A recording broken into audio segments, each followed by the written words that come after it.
নমস্কার বন্ধুরা, সবাই কেমন আছে? মণ্ডল কুকিং হাউসের পক্ষ থেকে সবাই শুভকামনা জানিয়ে আজকে এক অভিনবত্ব রেসিপি নিয়ে এসেছি। এই রেসিপিটি আমি খেয়েছিলাম এক রিলেটিভের বাড়িতে। সে করেছিল কি নারকেলের দুধ দিয়ে পোলাও, আর সেটি আমি শিখে এসেছিলাম, কীভাবে করতে হয় শুনে এসেছিলাম। সেটি মার কাছে বলি, আর মা বলল চল আজকে তোকে সেভাবেই করে খাওয়ায় আর সবাইকেই দেখায়। সেই জন্যই চলে আসলাম যে কিভাবে নারকেলের দুধ দিয়ে আমরা পোলাও বানাই। চলুন রান্নার কাছে এখন চলে যাই।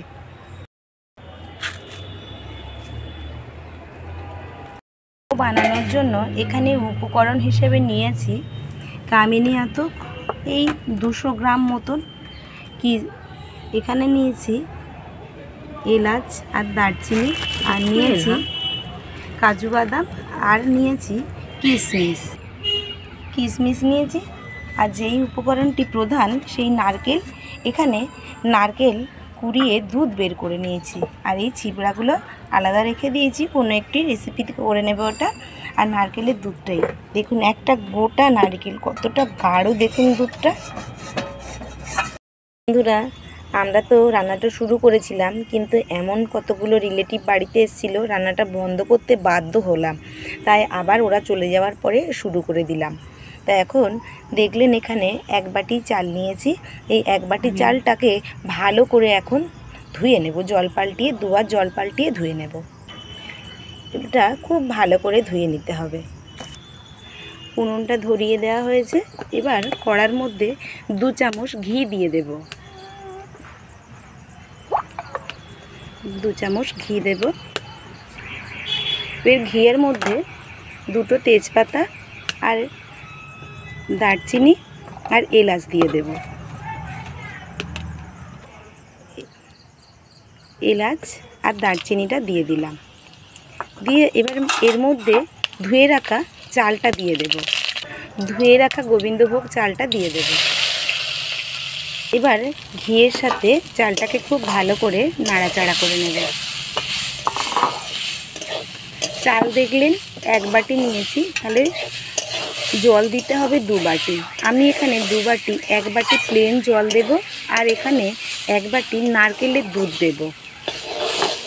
একটা নারকেল থেকে এক বাটি দুধ বেরিয়েছে।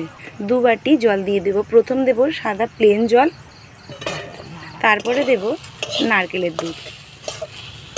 জলটা খুব বুঝে দিতে হবে, যতটাই চাল ততটাই দুধ। 1 বাটি নারকেলের দুধ এর মধ্যে দিয়ে দেব।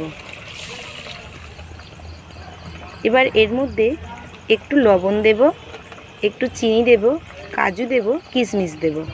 এবার ঢাকা দিয়ে দেব। সিদ্ধ হওয়া পর্যন্ত অপেক্ষা করব। ঢাকা দেওয়ার 2 মিনিট পরে খুলে দেখছি কি হাফ সিদ্ধ হয়েছে চালটা। এবার এর মধ্যে লবণ দিয়ে দেব আন্দাজ মতন, একটু চিনি দিয়ে দেব, একটু মিষ্টি মিষ্টি, যদিও নারকেলের দুধ মিষ্টি, তবু একটু চিনি দিতে লাগবে, খেতে আরও সুন্দর লাগবে। চিনিটা দিয়ে দেব। এবার কাজু কিশমিশটা দিয়ে দেব, দিয়ে আবার একটু নাড়িয়ে চাড়িয়ে ঢাকা দেব। আর এটা নিভু জালে করতে হবে, খুব জোরে জাল দিলে কিন্তু হবে না, খুব আস্তে আস্তে জাল দিতে হবে চালটা সিদ্ধ হওয়া পর্যন্ত। এবার কাজুটা দিয়ে দেব, কিশমিশটা দিয়ে দেব। এবার এটা নাড়াচাড়া করে আবারও ঢাকা দেব। পুরো ঝরঝরে এটা পোলাও হবে। সমস্ত কিছু উপকরণ দিয়ে আবারও আমি 3-4 মিনিটের জন্য ঢাকা দিয়ে দিলাম। আর রাত্রিবেলা রান্না করতে বেশ কিন্তু ভালো লাগছে, চারিদিকে ঘুটঘুটে অন্ধকার দেখুন, আর তার মধ্যে আমরা এখানে লাইট জ্বেলে রান্না করছি, খুব ভালো লাগছে।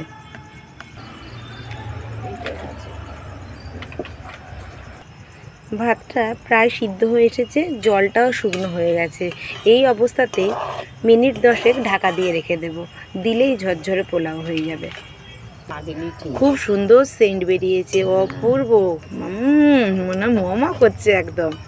আমরা প্রথম দিন তো বাড়িতে বানালাম, তাই জন্য একটুখানি পরিমাণে কম করেছি। খেয়ে অবশ্যই আপনাদের জানাবো কেমন হয়েছে নারকেলের দুধের পোলাও। পুরো ঝুরঝুরে হয়েছে, দেখতেই পাচ্ছেন। এবার এটাকে উঠিয়ে নেব। বন্ধুরা দেখুন কতটা ঝরঝরে হয়েছে।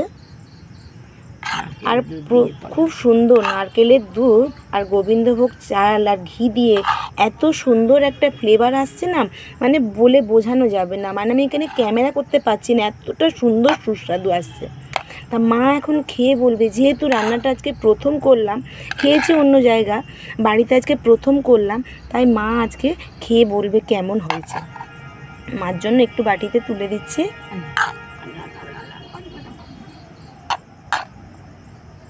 খাবো না। মা কেমন খেতে হয়েছে তুমি আজকে বলো তো? প্রথম তো বাড়িতেই রান্নাটা হলো। নুন ঠিক আছে? একটু মিষ্টি মিষ্টি হয়েছে?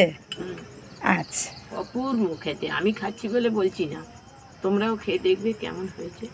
তাহলে বন্ধুরা অবশ্যই বাড়িতে এভাবে বানাবেন আর বাচ্চাদেরকে খেতে দেবেন এভাবে করে, দেখবেন বাচ্চারা খুব সুন্দর খাবে।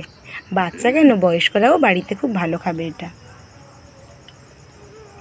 তাহলে রেসিপিটি যদি ভালো লেগে থাকে তাহলে অবশ্যই আমাকে লাইক করবেন, কমেন্ট করবেন, শেয়ার করবেন।